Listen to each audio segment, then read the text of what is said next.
The hidden dangers of being too nice.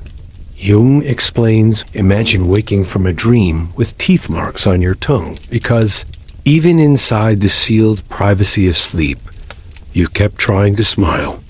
In the dream, you apologized for stepping aside, apologized for speaking at all, apologized for apologizing. You woke with a taste of iron and a sentence in your head that sounded like a warning. The mask has learned to breathe without you. What if being too nice is not harmless? What if it is a subtle kind of violence first against yourself, and quietly against everyone who depends on you to be real? Carl Jung thought the brightest masks cast the longest shadows. He watched cultured people unravel because their goodness hit a corridor filled with wolves. He did not accuse them of hypocrisy. He accused them of innocence, the untested kind that refuses to acknowledge its own claws. Look again at the word we polish and place on our resumes. Kind, agreeable, considerate, pleasant, people-loving, easy. It glows. It opens doors. It keeps the peace. But peace has two kinds: the quiet of a clear lake and the quiet of a body held underwater. Jung called the face we show the world a persona, a Latin word for the theatrical mask. The mask is not a lie. It is a tool. You cannot go to work or to dinner or to a first date without some agreed costume. But the mask becomes dangerous when you forget that it is a mask. The actor gets stuck to the role. The human becomes a greeting card. And what does the psyche do when banished from the stage? It plots. This plotting is not wicked. It is automatic. Jung called it the shadow, not because it is evil, but because it is whatever in you remains unseen, unadmitted, unfelt. The shadow contains the things you despise and the things you secretly admire, but do not allow yourself to be. It grows especially fat on your unexpressed anger and your unclaimed authority. Every no you swallowed without chewing goes there, sharp as glass. Every time you made yourself small to be loved, a larger self took notes. Every time you called your fear compassion, a shadow nodded and added a page to its file. Too nice is a geometry of avoidance. It is the pattern we learn early. You discovered, perhaps, that saying no snapped a wire in the room. A frown, a silence, a withheld affection.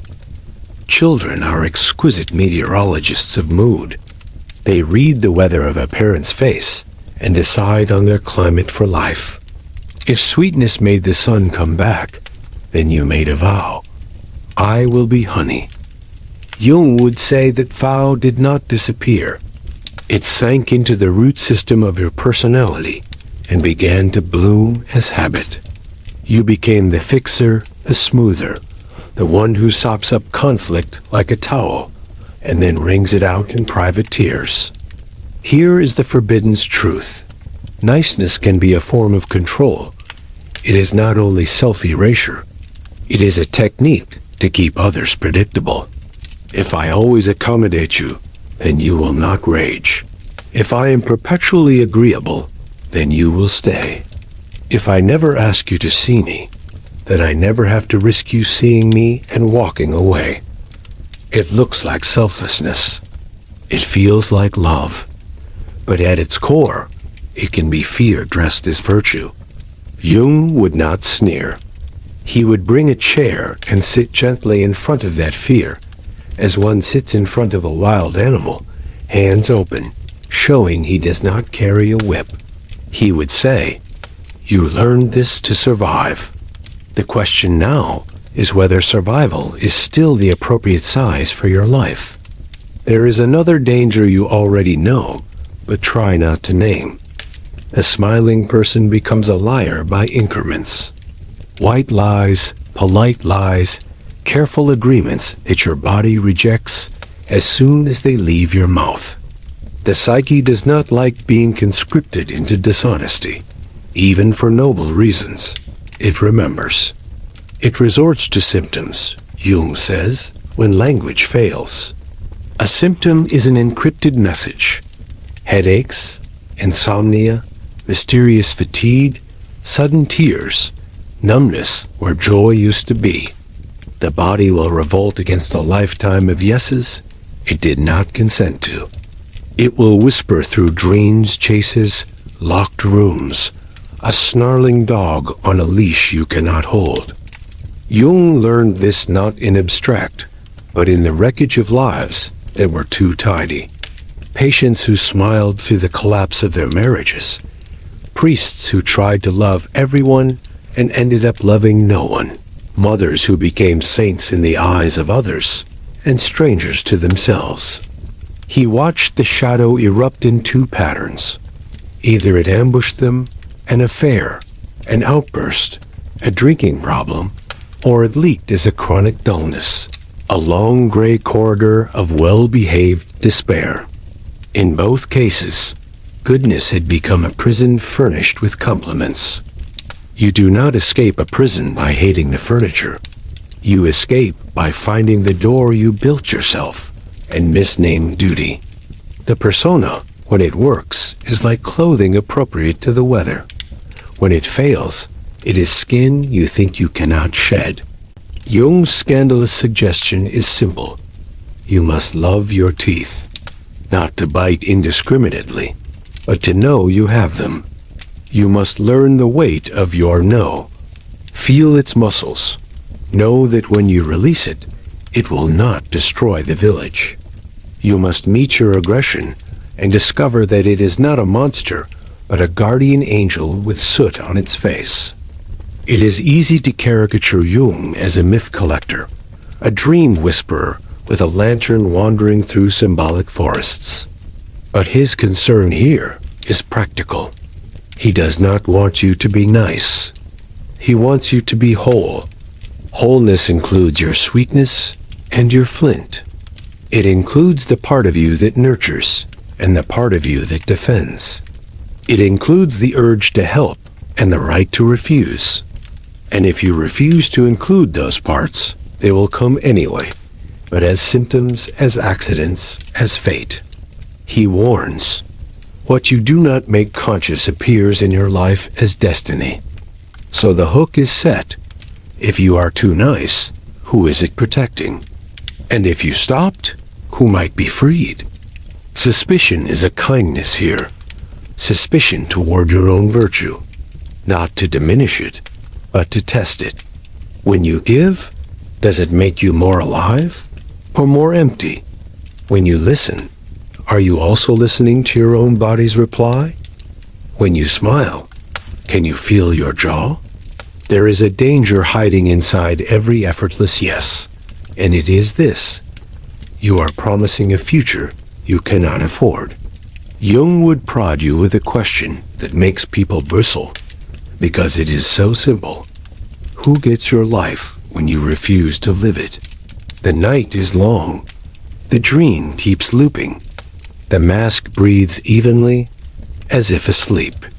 The door is somewhere in this darkness. It will not open to virtue. It will open to honesty that offends your self-image. Step closer. Picture the good colleague in the office. First in, last out. The one who accepts the meeting that should have been an email. Who takes the blame no one wants. Who cleans the break room and never mentions it. They are adored. They are safe. They are eroding. Their calendar is an altar to other people's emergencies. Their voice has been traded for access. They keep a private record of grudges, yet never deliver the bill. At night, they lie awake in a bright, white worry, and in their dreams, a dog sits at the foot of the bed, unmoving, yellow-eyed, waiting to be named. Jung would hear the dog's nails on the floorboards. He would listen for the symbol beneath the symptom. The dog is loyalty inverted into possessiveness, protection withheld, authority left unused. A nice person does not lack aggression. They misplace it. It slinks off into the unconscious and grows strong in the dark. There it learns new tricks. Sarcasm that sounds like kindness. Martyrdom dressed as generosity. Procrastination as a slow sabotage. This is not moral failure. It is physics. Pushed down here, pressure rises there. Suspense enters here because you cannot tell from the surface what is real. Jung called a cluster of charged emotions, memories, and ideas a complex, and the nice complex is a masterpiece of camouflage. It recruits phrases that sound good and uses them to evade discomfort. I just want everyone to get along. It's not worth making a fuss. I'm fine. Really. I can handle it. The complex prefers harmony over truth until harmony becomes a lie too heavy to carry. What else hides inside the glow of niceness? Fear of abandonment is a common tenet, sharp and efficient. If I accommodate, you won't leave. If I anticipate your needs, you'll never test mine. But fear rarely travels alone. Envy sometimes sits beside it, silent, dressed in white. The nice person envying the unembarrassed. The boundaryless envying the blunt. The over-understanding envying those who do not apologize for existing. But envy is impolite, and so it too goes underground and becomes a story. They're selfish, they're rude, they're cruel. The story may be right. It is also a lullaby. It keeps you asleep in a bed you outgrew. Notice how passivity changes shape under stress. The perpetually agreeable often have a secret theater where they are tyrants, not to others, but to themselves. Their inner speech is harsh. Their self-care is negotiable. Their demands on their own performance are exacting to the point of punishment. Jung would call this a one-sided identification with the persona. A mask is merciful to others and merciless to its wearer. The imbalance invites retaliation, but the psyche cannot punch the mask. It will punch the body.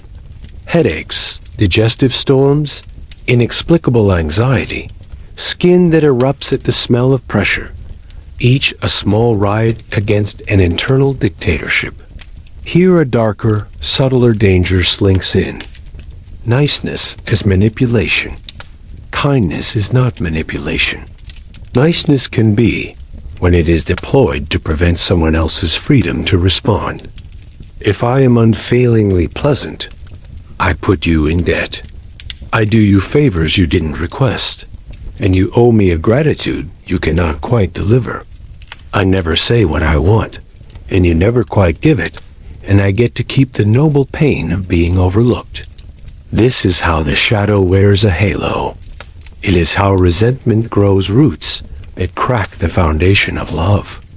Jung's method is not to indict, but to inquire. What is your niceness doing for you? What unspoken contract did you sign with it?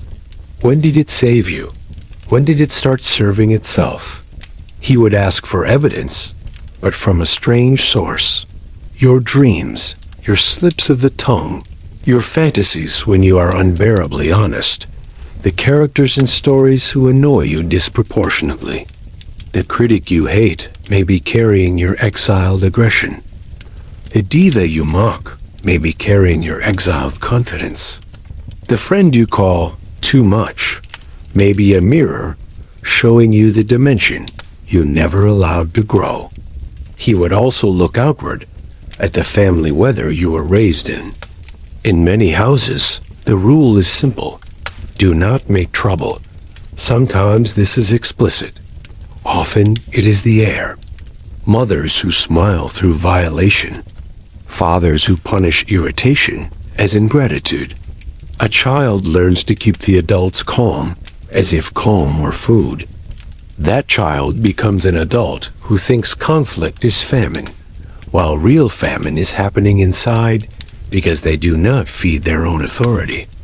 Jung would say this is how a complex gets teeth. Repetition sanctifies it. You become a worshiper at the altar of harmony and call it morality. The suspense tightens because the consequence of living like this is not just burnout. It is a split. Jung saw that what we refuse to live tends to be lived by someone near us. If I will not own my anger, my child will erupt for me. If I will not claim my desires, my partner will dream for me and resent me for not joining them. This is the contagiousness of the unlived life. The shadow, unsatisfied in one psyche, seeks another to carry it. Families become systems of borrowed darkness and outsourced fire. At this point, many nice people attempt to fix. They declare a revolution that consists of a tantrum. Polite for 20 years, volcanic on a Tuesday. The outburst feels like truth because it is loud. But eruptions do not build mountains. They scatter ash.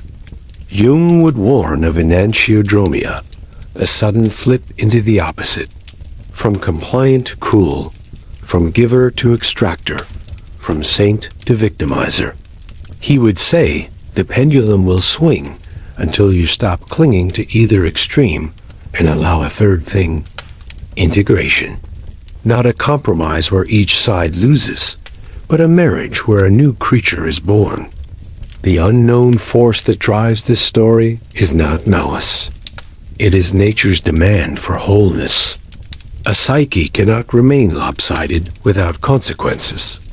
The soft must learn to be firm, or it will decay into sentimentality. The firm must learn to be soft, or it will calcify into brutality.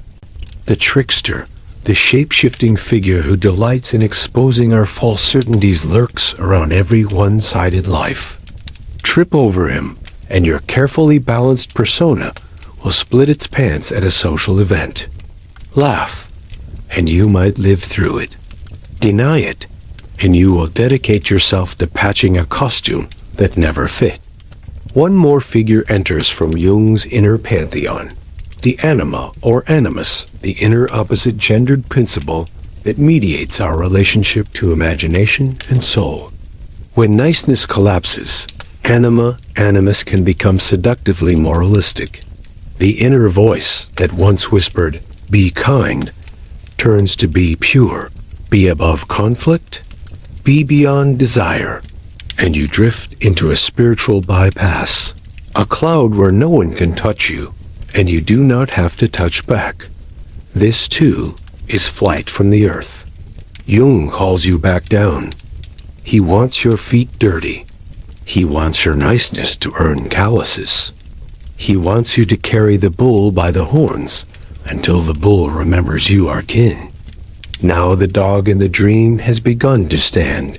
It yawns. It is not a monster. It is a guardian bored by your pretense. It wants a job. To be too nice is to leave your guardians unemployed. Give them work, or they will chew the furniture. There is a switch that, once you see it, flips your entire idea of goodness. You do not become kind by amputating your aggression. You become kind by educating it. Aggression is the heat in the forge. Without it, the metal never changes shape. Jung watched people try to be peaceful by becoming cold. He asked for something else, warm-blooded peace.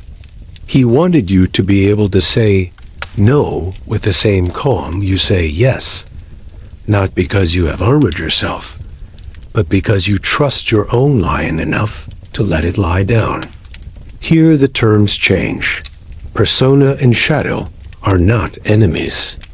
They are partners in a dance you forgot you choreographed. The persona is the negotiator who buys you entrance into the world. The shadow is your private militia of energies you saved for when the negotiations fail. When you exile the militia, you send the negotiator to war with a smile and no weapons. The smile becomes brittle. The inner soldiers raid the village at night. angry at being kept in the basement. Integration is inviting them into the council chamber, sitting them at the table, and saying, "What are you good for?" This is where Jung's language turns alchemical. He talks about negredo, albedo, rubedo, the blackening, the whitening, the reddening old words for processes that sound mystical but are brutally practical. Blackening, the honest moment when you admit the collapse of your strategy. Your niceness is not working. Truth tastes like soot. Whitening, the new clarity that comes when you stop pretending. You begin to see where your yes should have been a no, where your compassion was a cover, where your silence was a bribe. Reddening, life returns to the cheeks. You say your sentences out loud. You learn the new reflex. Pause, check your body, place your answer in your mouth, taste it, and let it be final. A deeper revelation clicks. Inside, too nice, is a golden shadow. The exiled strengths that scare you because they would change your relationships. Authority, decisiveness, even charm. We are more ashamed of our radiance than of our sins, Jung suggests, because radiance obligates. If you are powerful, you cannot play small to avoid the work. If you are persuasive, you cannot pretend your words have no consequences. The golden shadow frightens the nice person because it would make them visible in a way their persona did not plan on being. To integrate it is to accept that you will be misunderstood as arrogant by people who need you to stay available as furniture. Bring the mythic into focus. The saint is shadow twin to the trickster. The helper is shadow twin to the tyrant. When you over-identify with the saint, the trickster will borrow your hands and cause a scene. When you cling to being the helper, you will wake up acting like a tyrant in the one realm where you think it's safe, your inner world. What Jung asks is not that you stop helping, but that you notice when helping is your addiction. He would craft a question as sharp as a blade. Are you helping because they asked, or because you need to be needed to avoid your own life? The label people pleaser is accurate and insufficient. It blames an impulse that is, at its core, relational intelligence. You sense needs. You can smooth the roughness between people. This is a gift. The crisis is one of axis. When the gift becomes your only axis, you spin around others and never learn the gravity of your own center. Individuation, the word that carries Jung's whole project, means becoming an undivided person.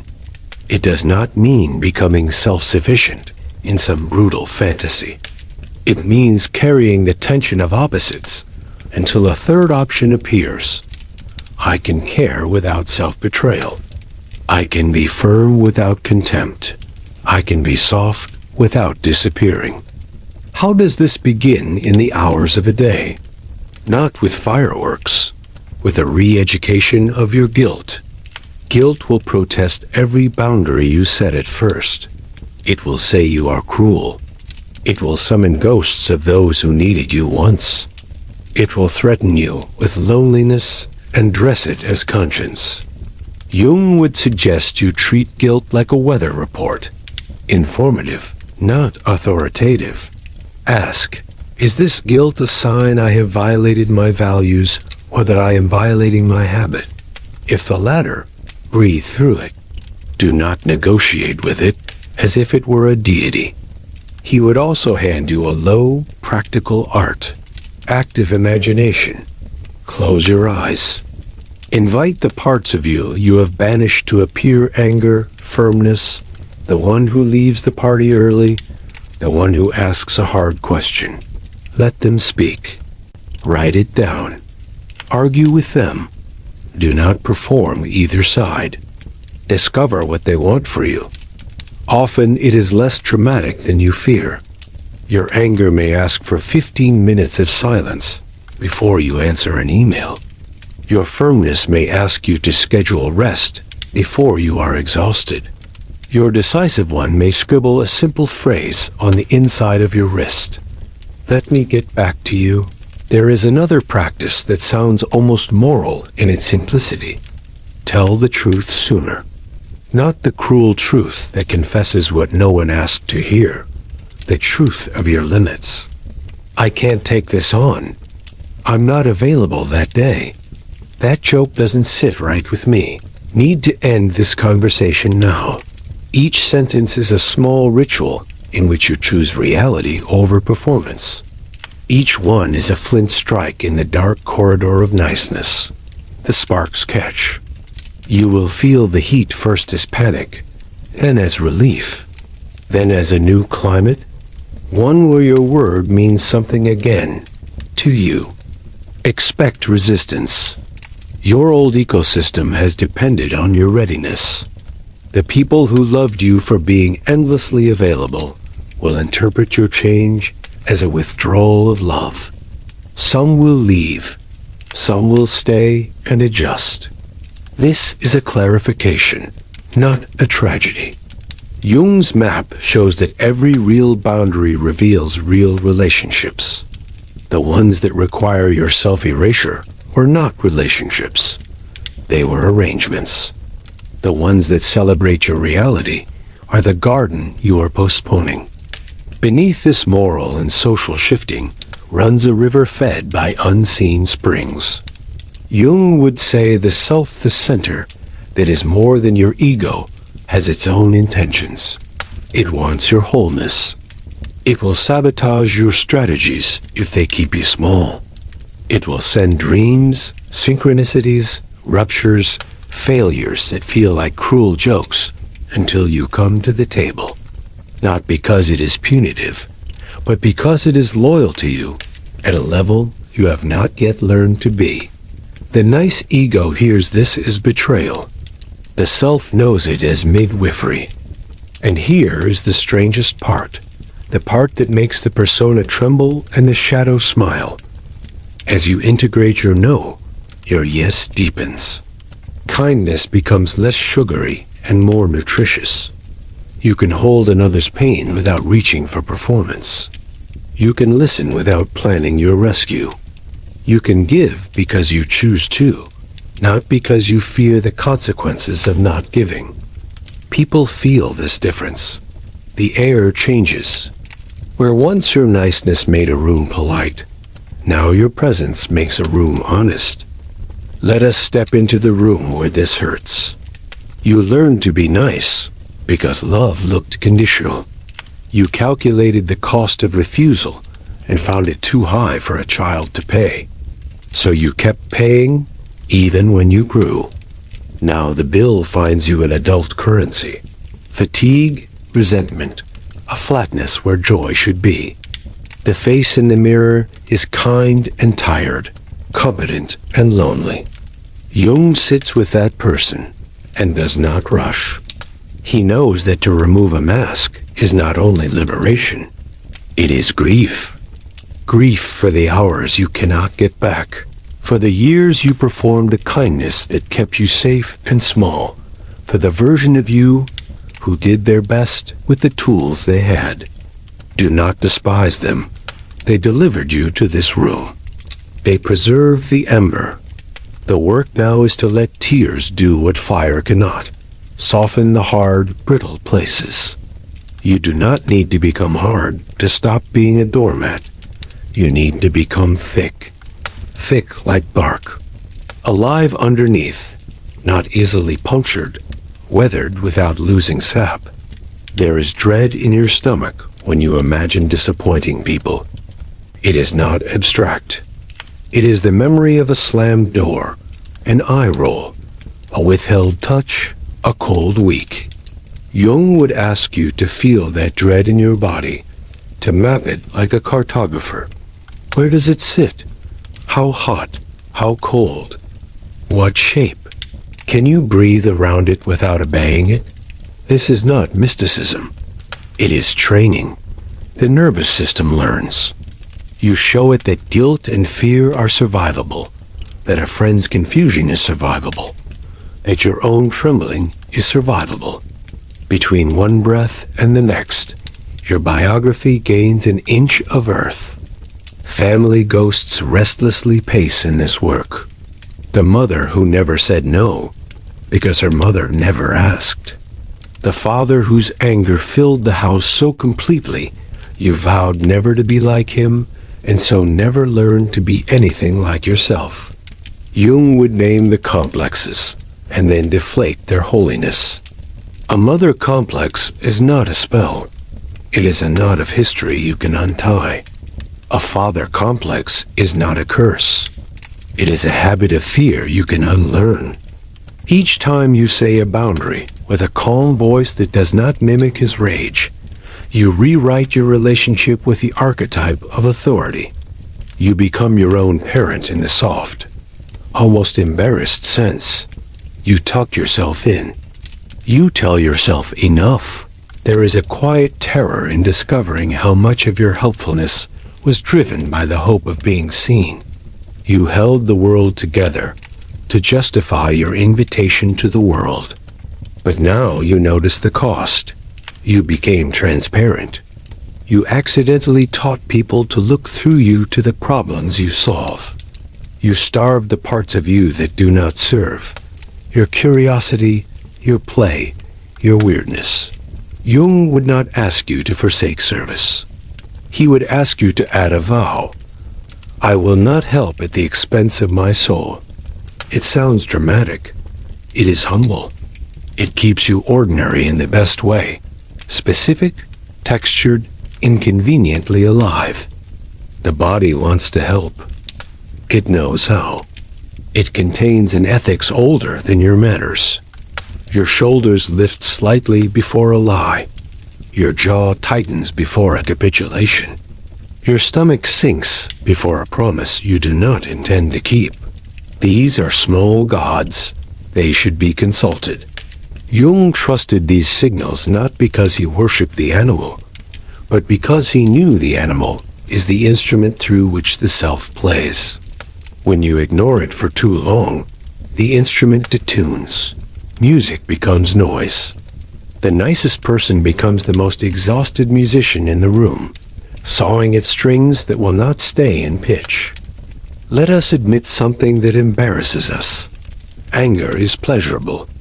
Not the explosion that leaves shame afterward, but the clean slice of no when it is timely. The pleasure is not dominion. It is alignment. Your inside and your outside match for a moment. If you have been too nice for too long, this will feel like a sin. It is not. It is medicine whose taste you forgot. Jung's caution is simple. Do not get drunk on it. The first sips after a desert can intoxicate.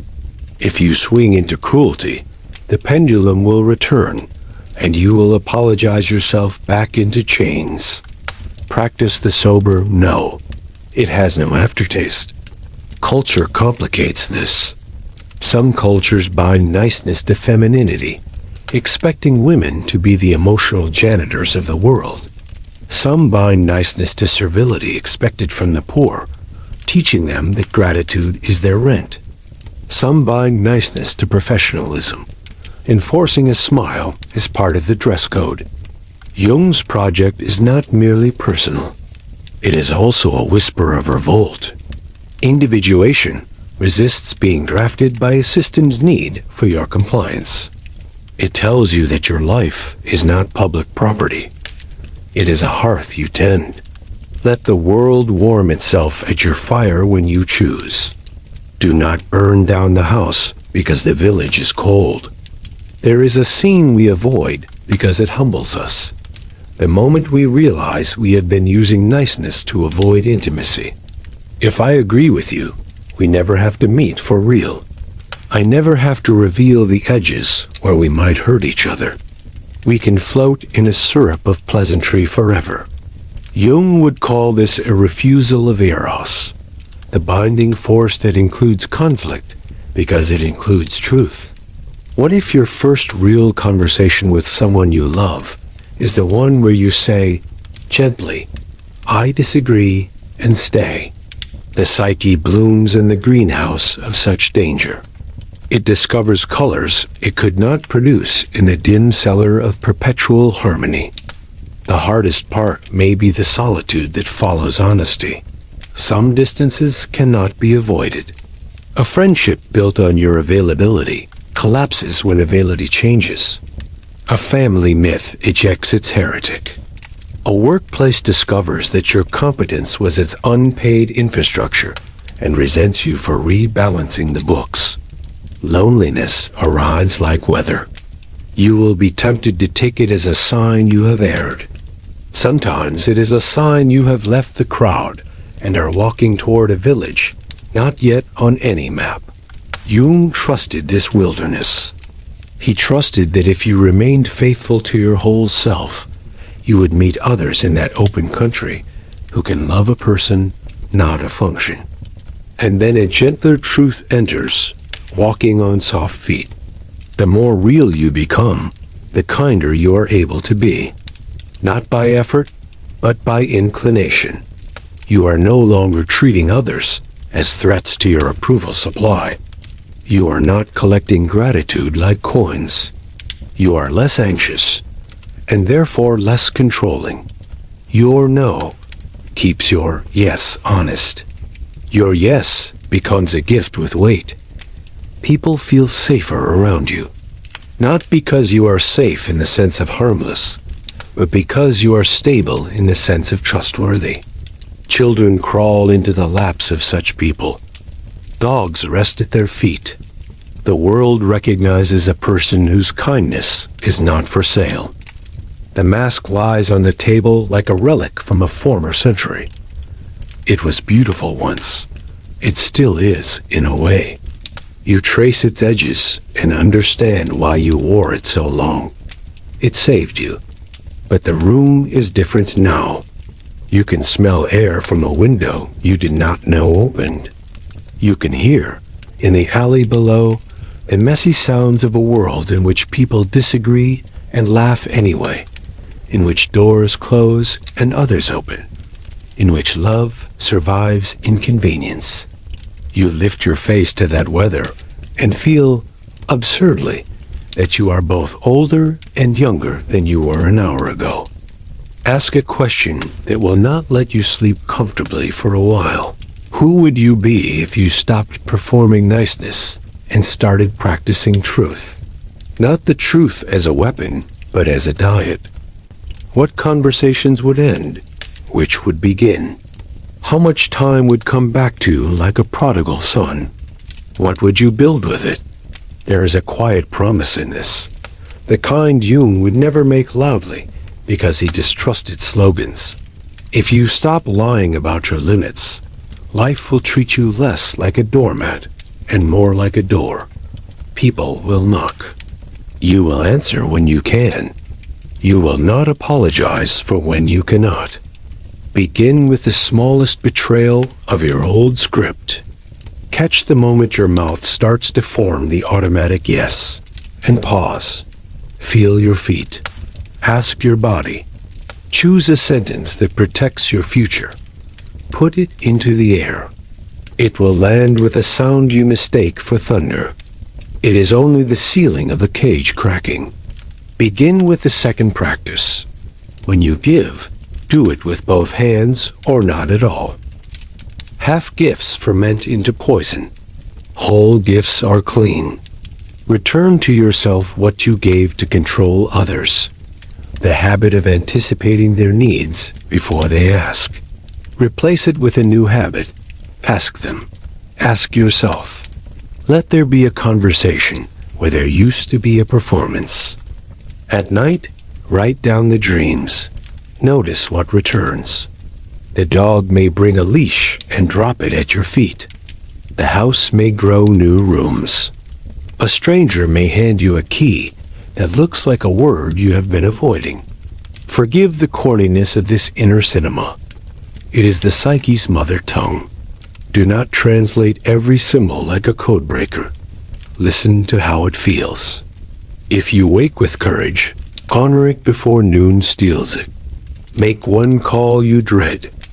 Decline one obligation you agreed to from fear. Tell one truth to yourself that removes a brick from a wall you pretend is a load-bearing structure when it is only decoration. Remember the golden shadow. It is not only anger that you disowned. It is talent. It is charm. It is the kind of presence that makes a room orient itself. Claiming these does not make you a tyrant. Denying them often does, by roundabout ways. The most controlling people are often those who cannot admit their power directly, so they manipulate sideways. The cure is confession. I am good at this. I want this. I am here. Watch how many of your resentments dissolve when you stop demanding that others guess your gifts. You will fail. You will be too harsh on Tuesday. You will volunteer out of fear on Wednesday. You will ghost someone on Thursday because the thought of saying a clean no terrified you. You will be tempted to call yourself a fraud and sprint back to the old temple of niceness. Drink some water. Apologize where you are cruel. Repair without kneeling. Restart. Jung believed in the slow burn. He believed in seasons, not episodes. He knew that the unconscious respects repetition more than revelation. Train it by your daily signature on the new contract. I will not be good at the price of being whole. Imagine the child you once were walking into the room where you are now. They do not care that people liked you. They care whether you sparkle. They care whether your laughter has oxygen in it. They care whether your eyes look at the sky like it is still possible. This is not sentimentality. It is audit. The child asks a ruthless question with a gentle mouth. Are you alive? If your answer stammers, do not panic. Take their hand. Walk them to the window. Point out the cracks in the old ceiling. Show them the dog asleep by the door, finally named. Show them the mask on the table. Tell them you wore it until you didn't. Watch their shoulders drop. Hear the breath that begins to fill the house. We do not end with a sermon. We end with the ordinary acts that make a different kind of life. Clean one corner of your obligations so your yes has a home. Put down one resentment you have been polishing. Stop telling the one story about how you are always the one. Learn the art of being misunderstood without correcting it. Let someone be disappointed in you and survive the silence that follows. Choose on purpose the relationships that prefer your presence to your performance. Step out into the evening. The streetlights are humming. The city is a mandala of strangers.